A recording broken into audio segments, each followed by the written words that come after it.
Good evening. It is July 5th, 2022. Thank you for tuning in to GVD News on Facebook, YouTube, and television. I am Natoya Popoleos, reporting for GVD News. News you can count on. Our first report this evening, a teenager got injured due to gun violence in Fosséjacq-Soufrière. And we bring you an official report from the St. Lucia Fire Service. On Tuesday, July 5th, 2022, at 1:24 p.m., emergency responders at the Soufrière Fire Station responded to a call relating to an alleged shooting incident at Ravin-Clair, Fosséjacq. Officers of the Soufrière Police Station were present on scene. The emergency responders found one 20-year-old male who was a victim of an alleged shooting incident. Rapid emergency intervention was provided to him.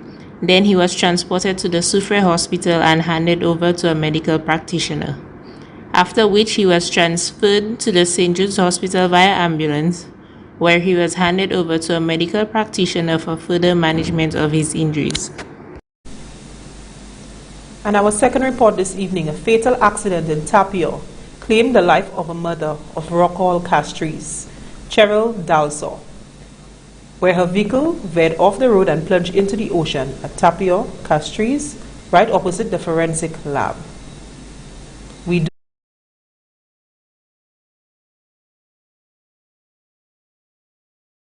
the life of a mother of Rockall, Cheryl Dalsaw, where her vehicle veered off the road and plunged into the ocean.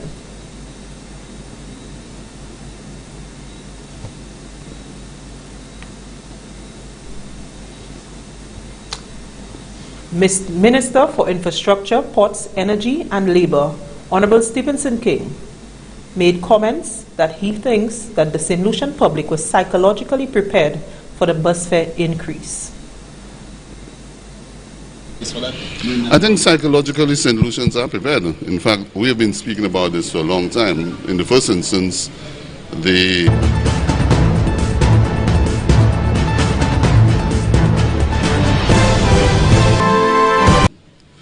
since then, it has never been implemented. What the government's successive administrations have done is to attempt to give the NCOPT subsidies to cushion the blow for not having applied the increase of 2013. We have been speaking about a bus fare increase now for probably a year now, and I believe St. Lucians have been adequately prepared for that sort of thing. And therefore, you know, in all of these, there are certain things we just cannot avoid.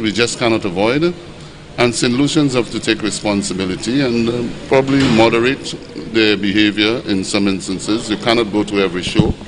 You cannot go to every event. You cannot go every day to town.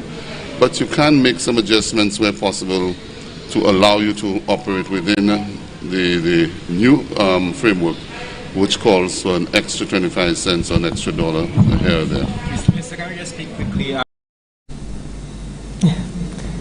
When we come back, we bring you a special sit-down with former Minister Guy Joseph.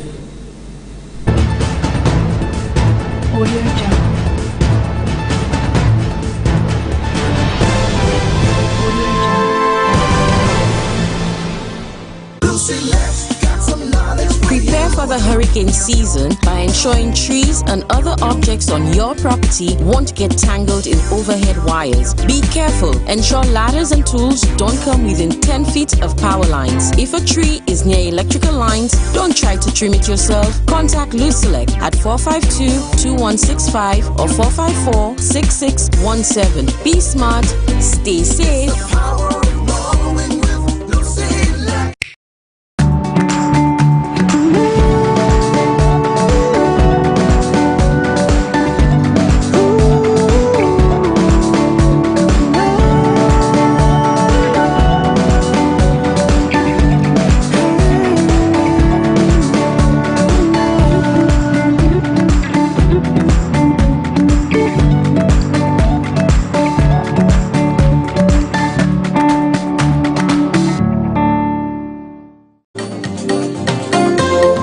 PAX is the agent for Caribbean Line, which offers an effective alternative for global integrative of transport logistics from Sheerness, UK to Vieux-Fort St. Lucia in shipping, documentation, administrative procedure, loading and unloading operations. We also offer courier, small package service, customs brokerage, ship agency, freight forwarder, consolidator, and accounting services. Visit them today on New Dock Road, Vieux-Fort, or call 454-1200 or 7198837. PAX is effective, efficient, and reliable.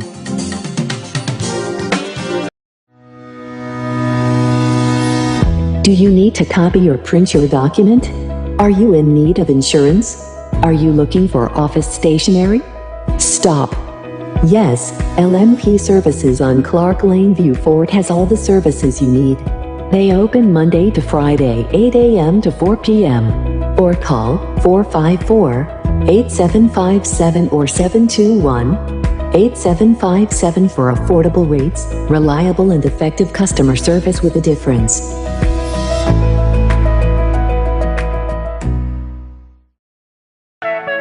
And Nestor's Auto Parts, located on the Labrie-Vieux-Fort Highway, is your place for auto parts. We have suspension parts, mounts, brakes, shocks, and so much more. We specialize in accessories like mats, batteries, horns, lubricants, and much more. We're open from Mondays to Saturdays from 8 to 5 and Sundays and most holidays from 8 to 1. L'on prie, en est-ce qu'on va aider pour vous.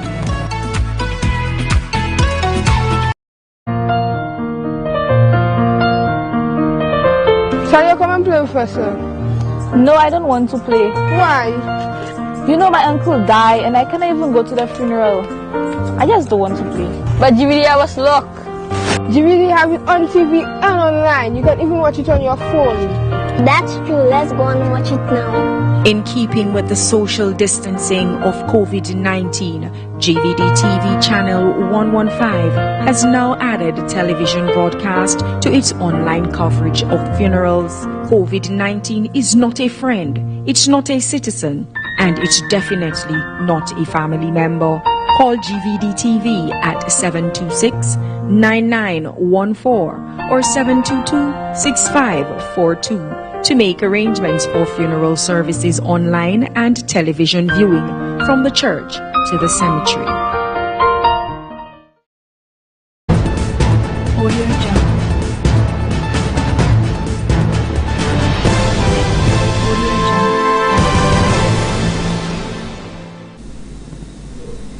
Welcome back, and now we bring you a special sit-down interview with former Minister of Economic Development, Housing, Urban Renewal, Transport and Civil Aviation, Guy Joseph, where he brings you some answers to some burning questions that have been plaguing our minds in St. Lucia.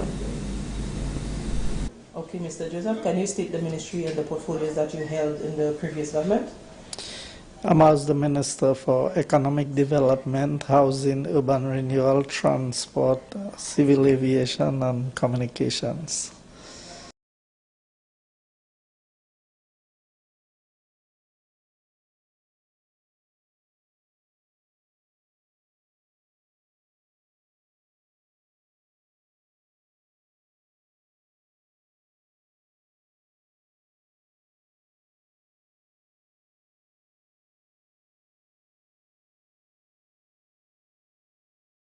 Okay, Mr. Joseph, can you state the ministry and the portfolios that you held in the previous government?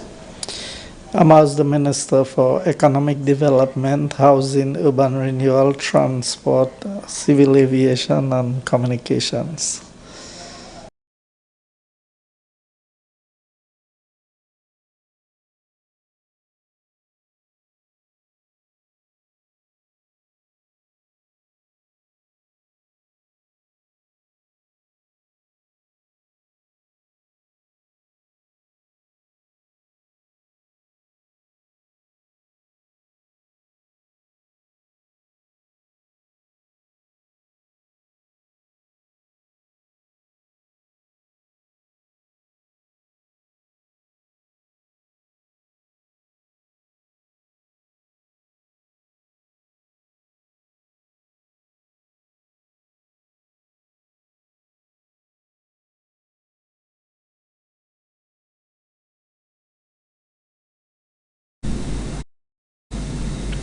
Okay, we do apologize for these technical difficulties that we are encountering.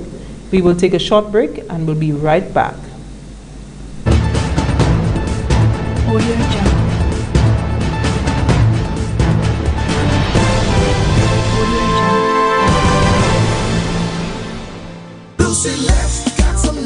Prepare for the hurricane season by ensuring trees and other objects on your property won't get tangled in overhead wires. Be careful. Ensure ladders and tools don't come within 10 feet of power lines. If a tree is near electrical lines, don't try to trim it yourself. Contact Lucelec at 452-2165 or 454-6617. Be smart, stay safe.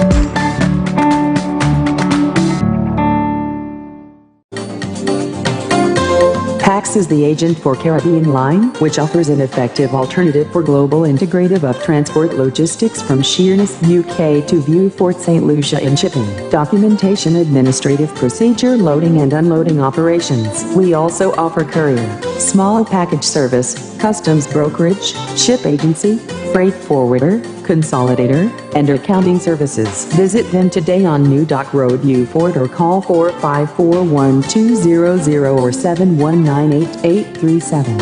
PAX is effective, efficient, and reliable.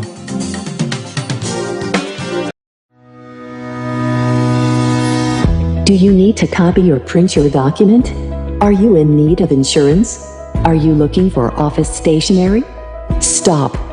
Yes, LMP Services on Clark Lane, Vieux-Fort has all the services you need. They open Monday to Friday, 8 a.m. to 4 p.m. Or call 454-8757 or 721-8757 for affordable rates, reliable and effective customer service with a difference.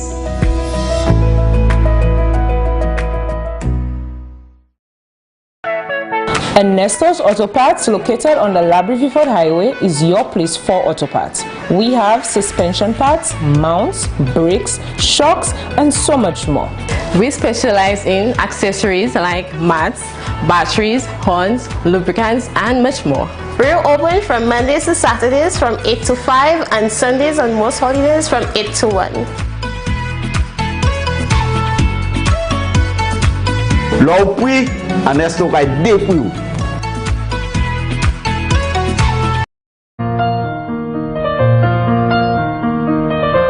Shall you come and play with us, sir?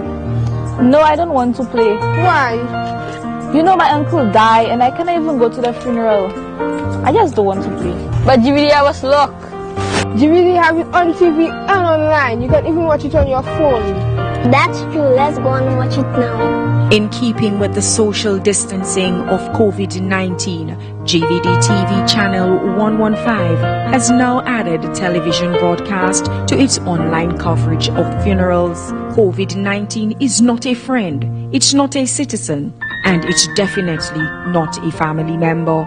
Call GVD TV at 726-9914 or 722-6542 to make arrangements for funeral services online and television viewing from the church to the cemetery.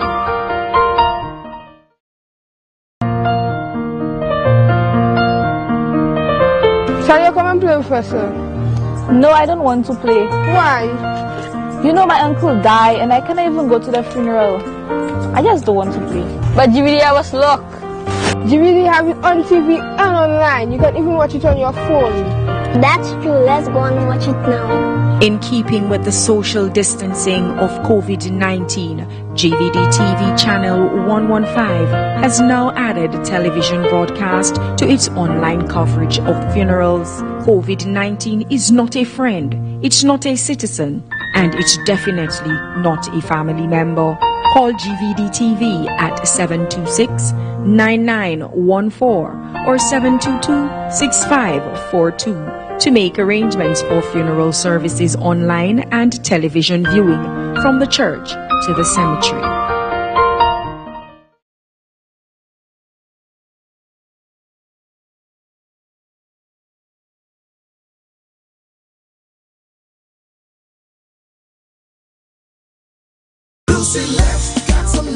Prepare for the hurricane season by ensuring trees and other objects on your property won't get tangled in overhead wires. Be careful. Ensure ladders and tools don't come within 10 feet of power lines. If a tree is near electrical lines, don't try to trim it yourself. Contact Lucelec at 452-2165 or 454-6617. Be smart, stay safe.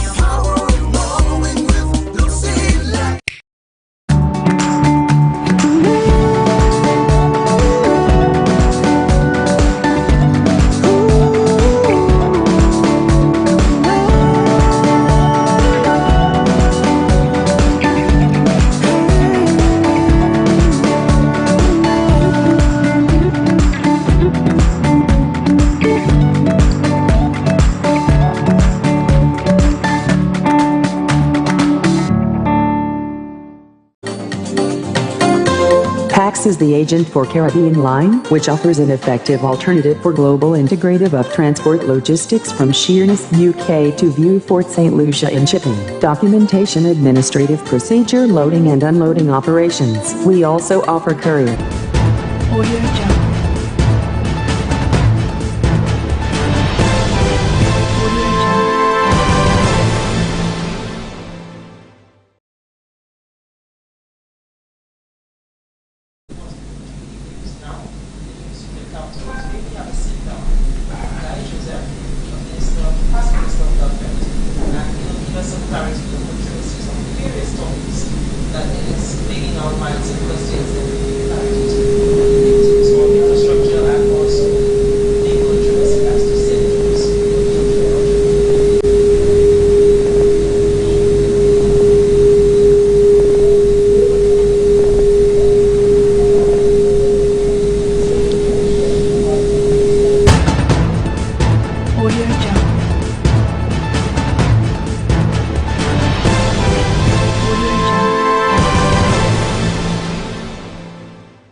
I can confirm that what was required for the project to be completed would have been in the region of 140 million would have completed the project to get the hospital occupied.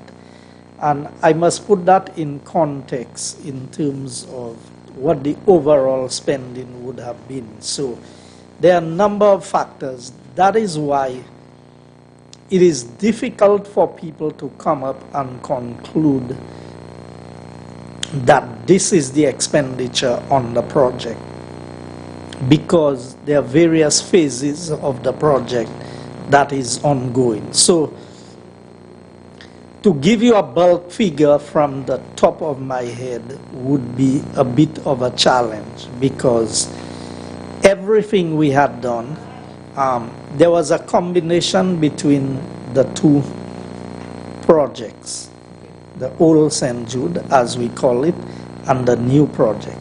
The new hospital that we were building, to get it operational, based on the expenses that had been made. And I don't like to just give figures from the top of my head, because even the 140 million that I mentioned is something that must be taken as a breakdown of all of the costings that have been involved in the project. So the controversy is not about what the project is costing. I don't think that's a controversy. Well, I think it has been brought into our attention to the public as well. That's centered around you and the previous administration. So, it's also been brought to our attention that the previous administration was just building a new hospital to basically to launder money or to put money in the minister's pockets, which is why we're trying to do a comparison now. So, but that is so far-fetched and ridiculous. So, when you look at it, but all money is paid on the project is paid from the consolidated fund.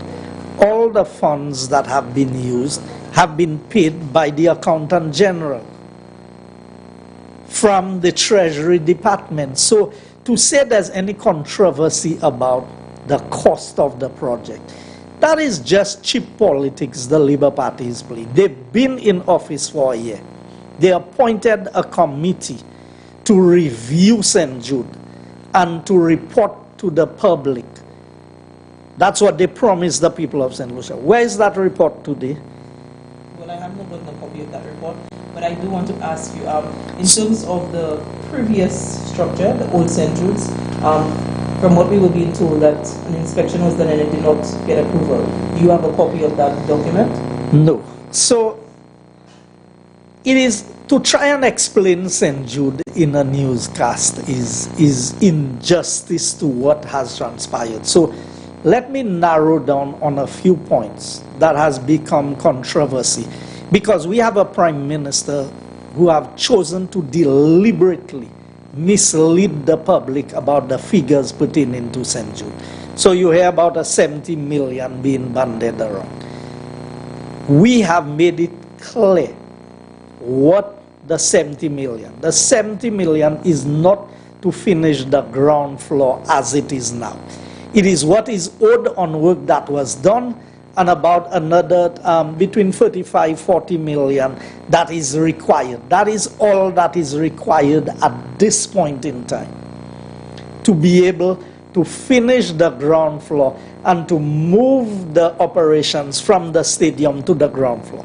But what the Prime Minister has done is deliberately use the 70 million to make it look like that is the amount of money he needs to spend on the structure.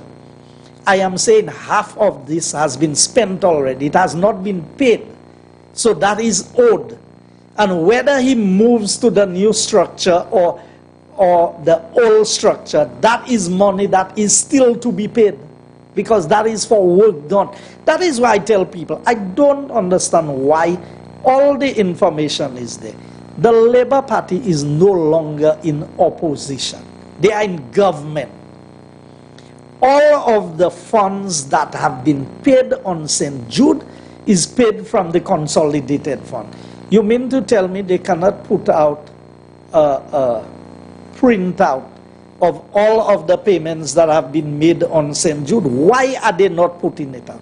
Because they know that they are deliberately misleading the public. So if they put the facts out there, people will realize that they've been lying to them all along. So that is the problem that we have with this government. Information is readily available. So I challenge them to go get the Accountant General's Department and the Treasury Department to put a printout on every check that has been paid for St. Jude. And I challenge them. If they think that St. Jude was putting money in the pockets of people, there's a process to deal with that.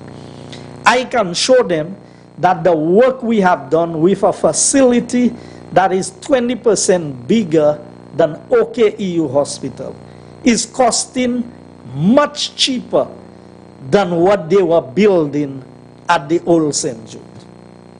And I can challenge them anytime. They can bring any of the engineers. I heard about John Peters and all of them. Tell them, let's have an open discussion about St. Jude, because there's nothing to hide with St. Jude.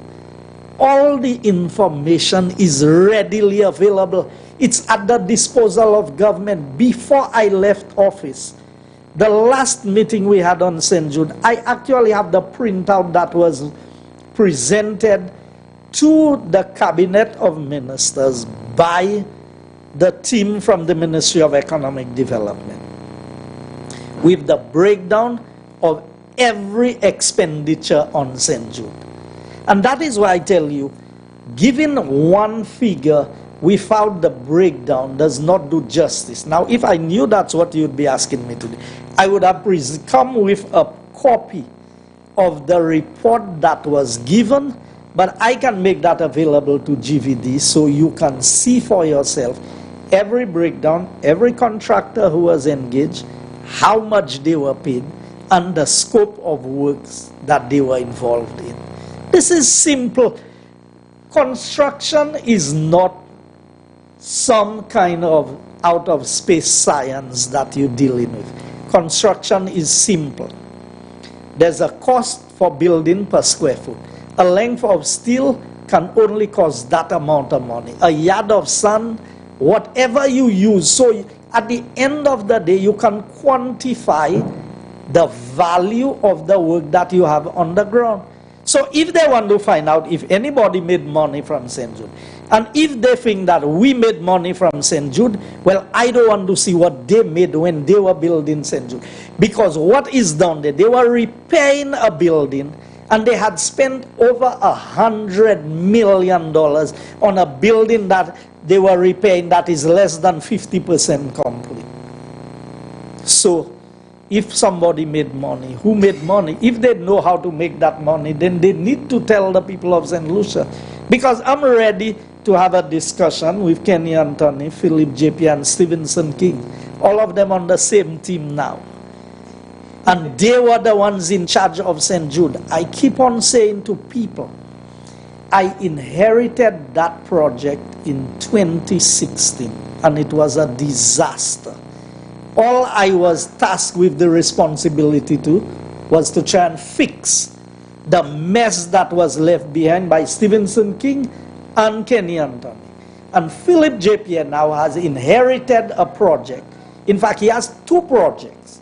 He has the brand new St. Jude that was being built, and he has the old St. Jude.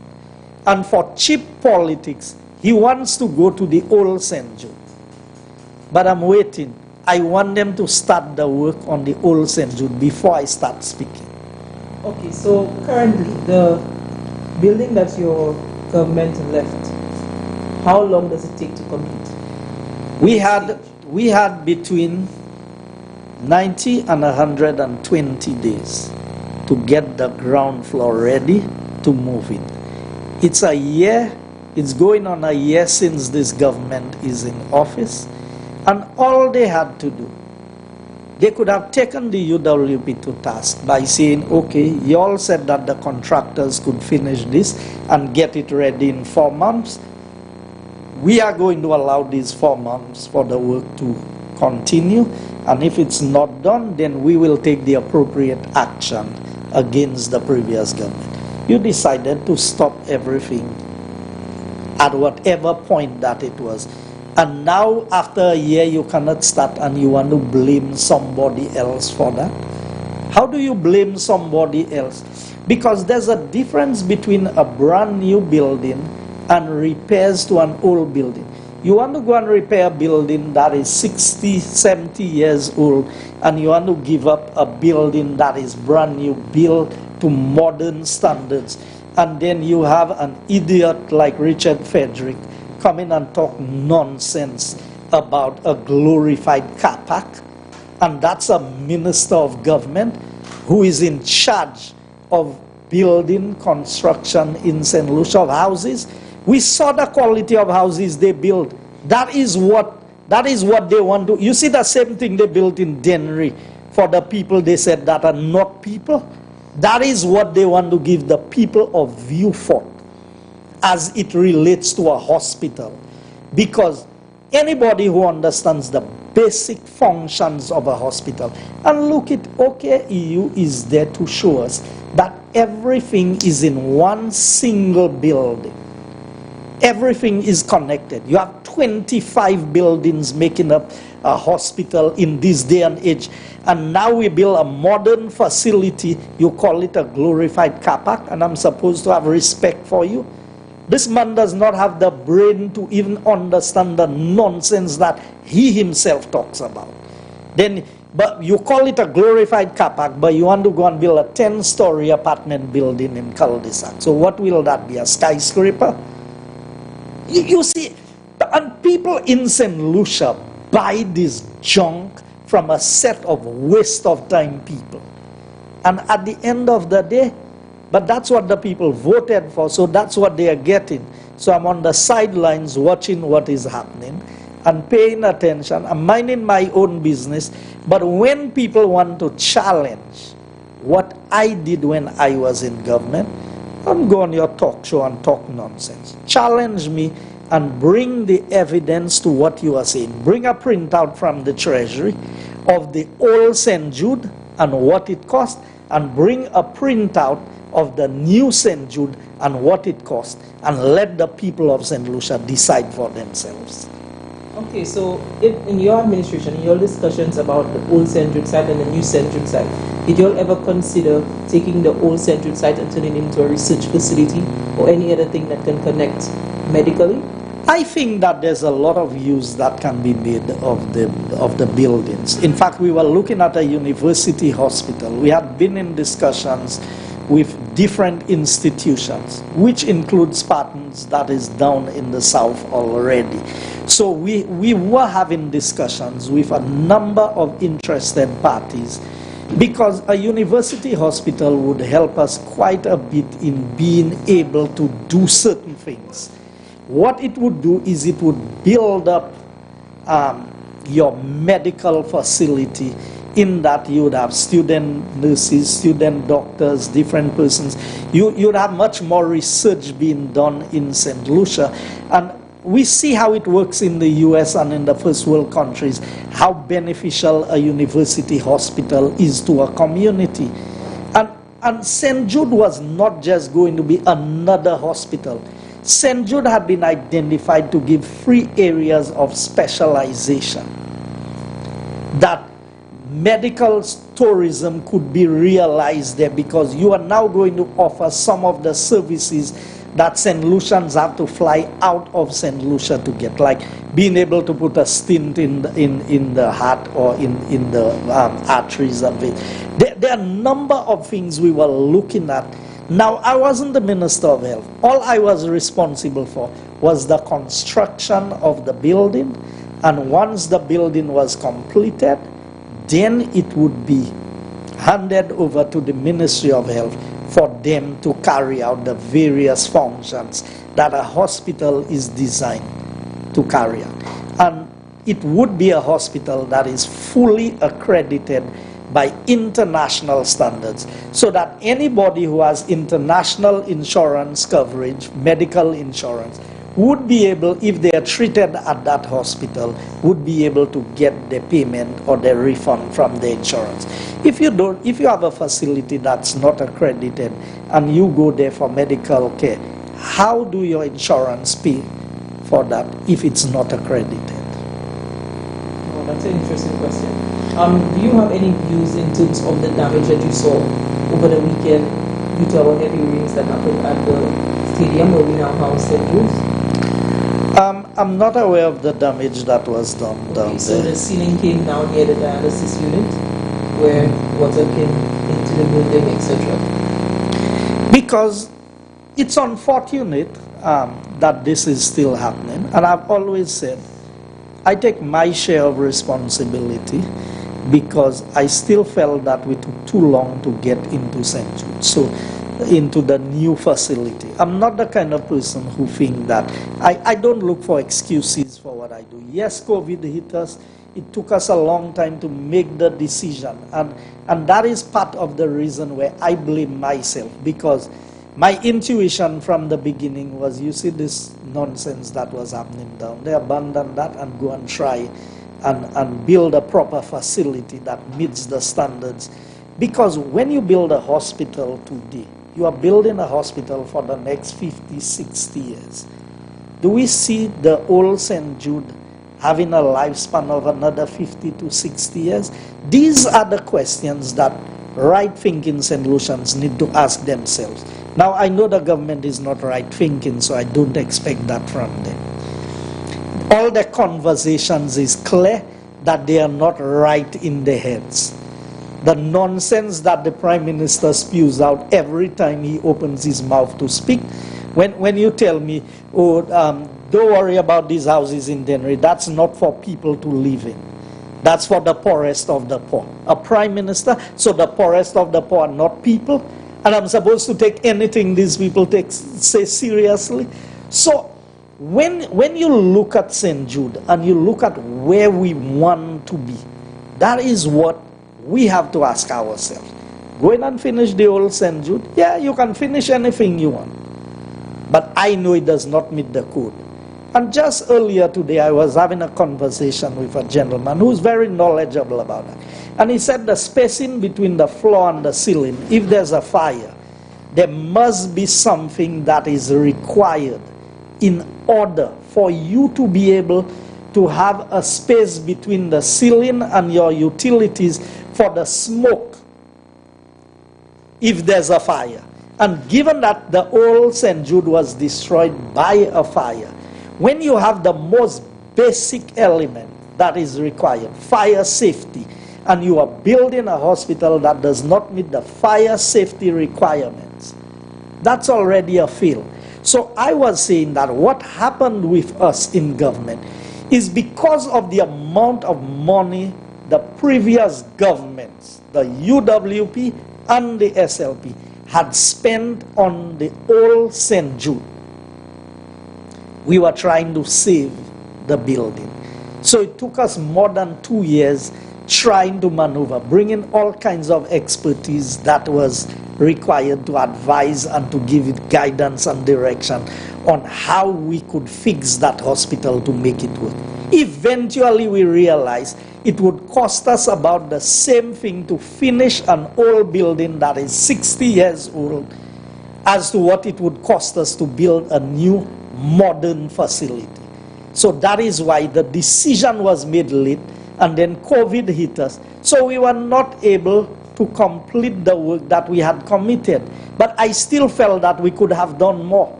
We delayed a bit on the process of making the decisions because it is not straightforward. If there was nothing, the hospital was just destroyed by fire, and you had to go in there and build a new facility, you knew that's what you had to do. But previous governments had made a decision to proceed with repairing the old hospital. I was in government. I remember Ambassador Tom Chu came and offered to repair the wing that was destroyed by fire in 6 months and to have the hospital ready to go. All of us agreed that that was the way to go. The then Prime Minister Stephenson King fought otherwise and went his way and did, because Prime Ministers have a certain leverage and a certain latitude. And I know all the ministers who were in government with me at the time can verify that the information I'm giving there is accurate information. We deferred to the Prime Minister because he was the Prime Minister. I opposed the people that he had in charge of the project because you brought a civil works engineer to design a hospital. No knowledge, nothing. And I can tell you, they tended to get the proposal that was made to be the engineer was under a different company's name. And all the evidence is there to back up what I'm saying. So you think it's by accident we ended up with a disaster on our hands in the construction method of the old St. Jude? No. When you have square pegs in round holes, that is what happened. And I ended up having to come into government after how many years? 2009 to 2016, to try and fix what some people had created a mess with. And it was difficult to fix. It was more costly to fix it than to build a new one. So why go and try and repair something when it's costing you cheaper to build a new one? So we proceeded with building a new hospital. And now the new government wants to abandon it and go to an old hospital, an old building, for cheap political points. Let them go ahead. I want them to go and finish the old St. Jude because they're not fit to touch that new building, because they'll make a mess with it, because everything they touch, they make a mess with it. So when UWP comes back into office, we'll finish a proper hospital for the people of St. Lucia and the people of the South in particular. Okay, all right, that's interesting in terms of that controversy. I also have I think it's two other topics that I need to just touch on with you in terms of the Bad Little reconstruction project. Can you remember how much it should have cost and how long it should have taken for that project to be completed? So I want to declare my position on this, why I will choose not to comment on that project. I don't know that a final price was ever arrived at. I was only engaged by the then Minister of Infrastructure, Minister King, to identify a contractor to do the emergency works, given that the road was closed and we knew what had happened then. I had identified, I recommended a contractor who I knew could execute the emergency works. I was never involved any further in the project than that. I want to disclose in full that the person who is executing the project now is closely related to me. Okay. So the same government who was criticizing, I guess if I had given a family member of mine work, they would have called it nepotism and favoritism and all kinds of things. But I'm happy that they would give them the job to do, and then there's no problem with that. So it just tells you that the double standards by which the Labour Party, they attack you because you are in government, not because what you are doing is wrong, or not because they would not do the same thing. And that's as much as I would say on that. In terms of the costing of the project was never done to my knowledge, in my time. But weren't you the Minister for Infrastructure as well? No. I was in economic development. I wasn't infrastructure. Minister King, and the time frame for the project, I was not aware of what the time frame was. Okay, so do you have any knowledge in terms of the Grizzly Highway reconstruction project as well? I know only what was discussed at the cabinet level in terms of the Grizzly project. So if you have any questions, I can give you general information. Okay, so can you provide us with the general information? How long the project was supposed to have taken? Do you know why it was stopped? Well, why it was stopped, you'd have to ask the Labour Party government, because they are the ones who stopped the project. What I can tell you is that the $20 million project that they have always been talking about, that's a lie. And the Labour Party knows that. And they still continue to talk about it being a $20 million project, when they have all the documents to show that the project is in the region of $15 million. Now there's a big difference between 15 and 20 million. So why would they call the project a $20 million project? You know why they would do that?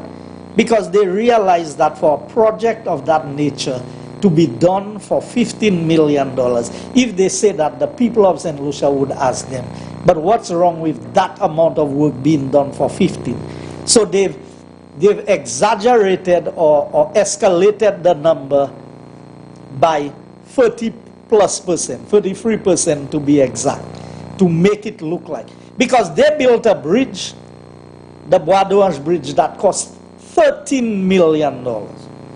So think of one bridge costing $13 million. And look at the volume of work. How many years later, when all prices have gone up, look at the volume of work that has been done from Volney's gas station to the Bonte Junction, with all the median barriers, all the box drains, the two roundabouts. Then you had the lighting coming in the middle. All of these things for $15 million.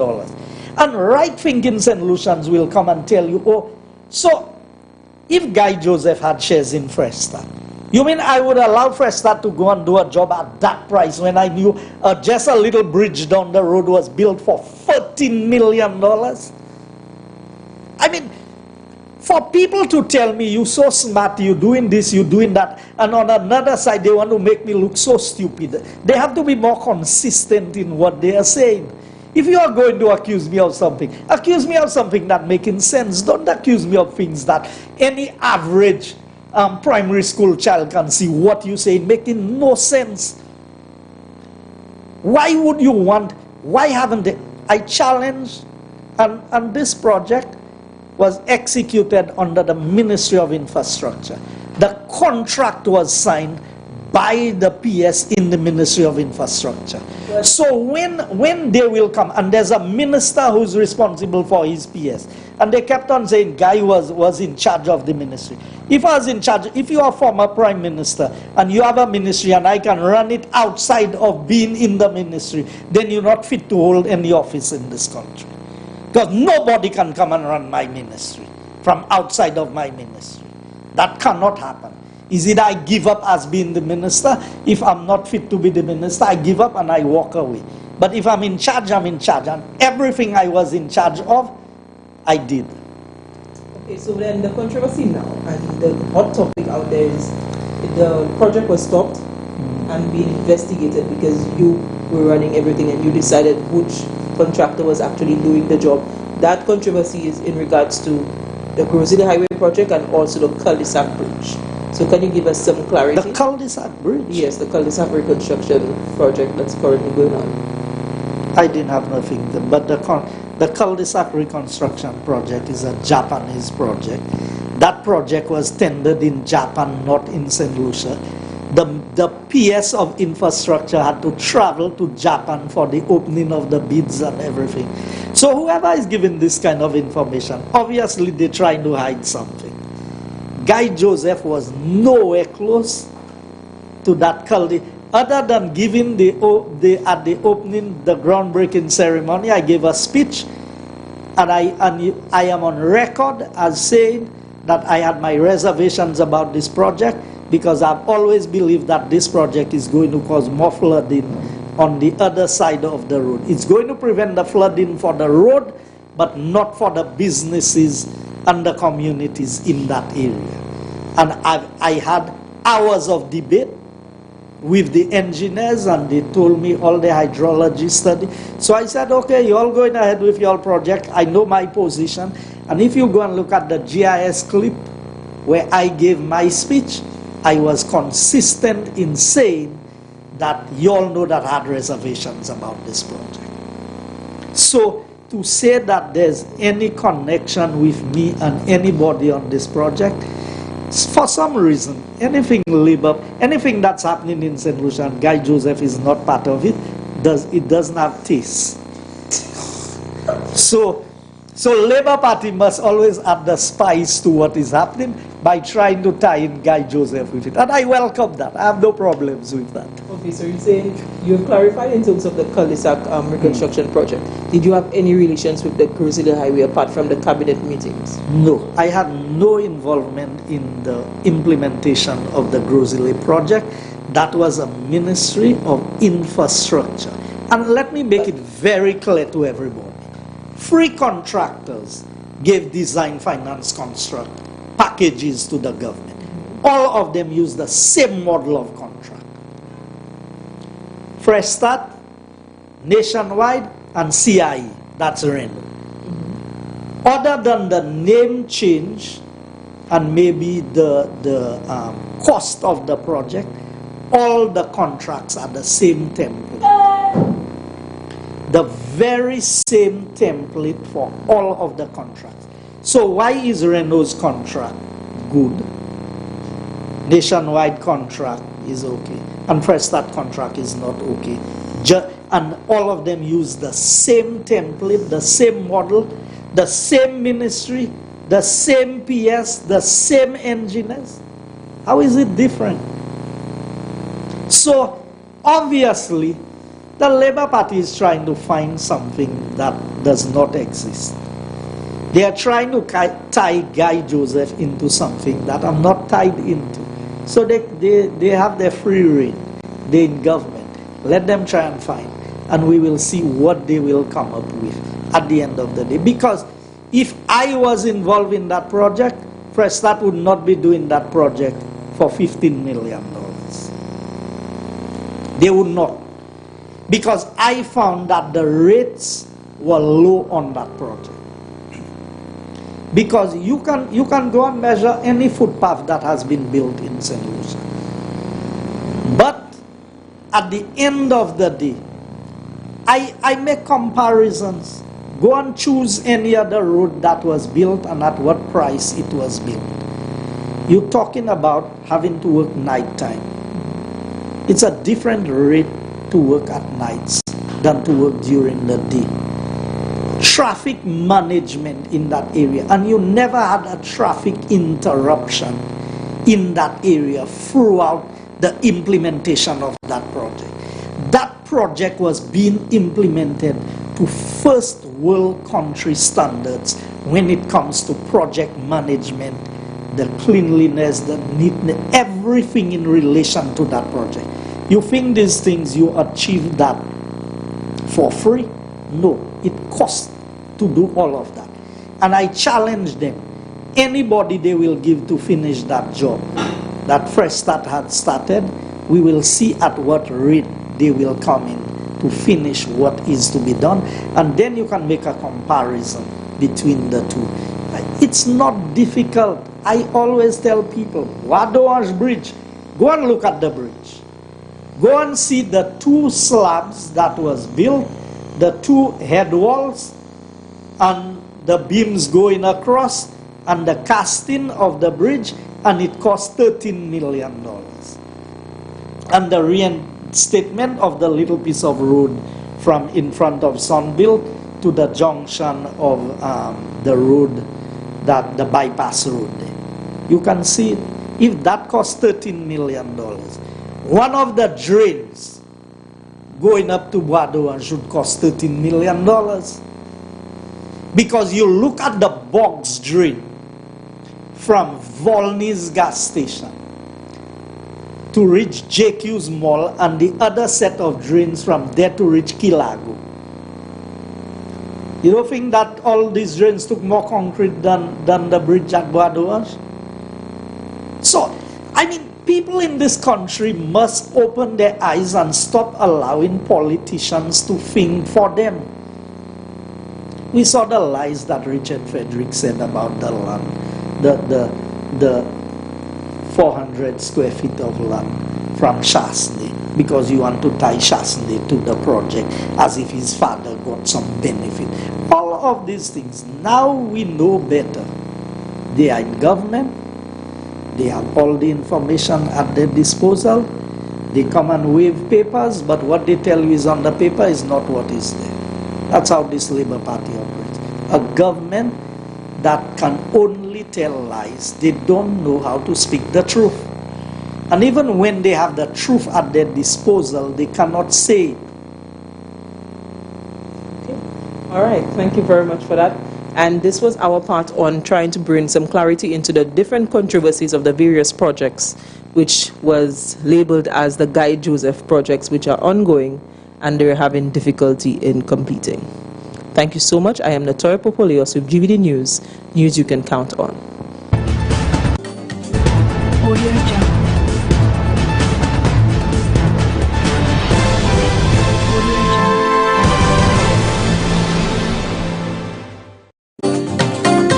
PAX is the agent for Caribbean Line, which offers an effective alternative for global integrative of transport logistics from Sheerness, UK to Vieux-Fort St. Lucia in shipping, documentation, administrative procedure, loading and unloading operations. We also offer courier, small package service, customs brokerage, ship agency, freight forwarder, consolidator, and accounting services. Visit them today on New Dock Road, Vieux-Fort, or call 454-1200 or 7198837. PAX is effective, efficient, and reliable.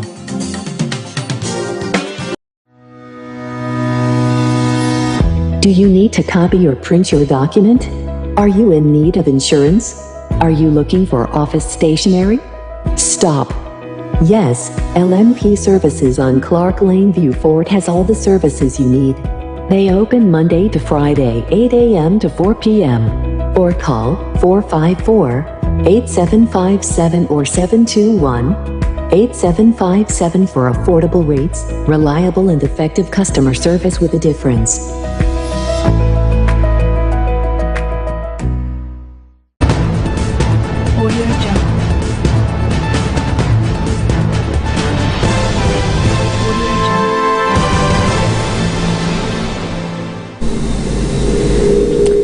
Thank you for staying tuned to GVD News. I am Natoya Popoleos.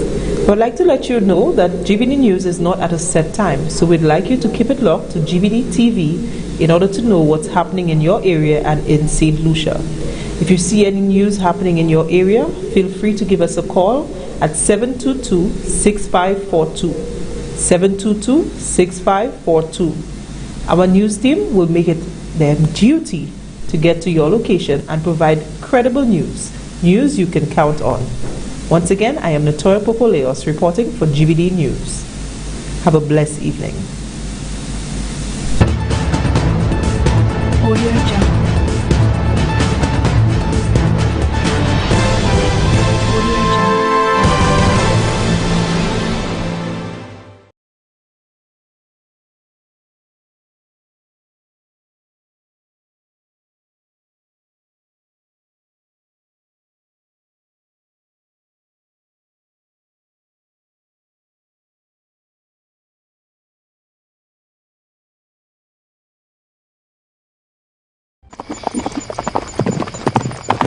What you doing here, John?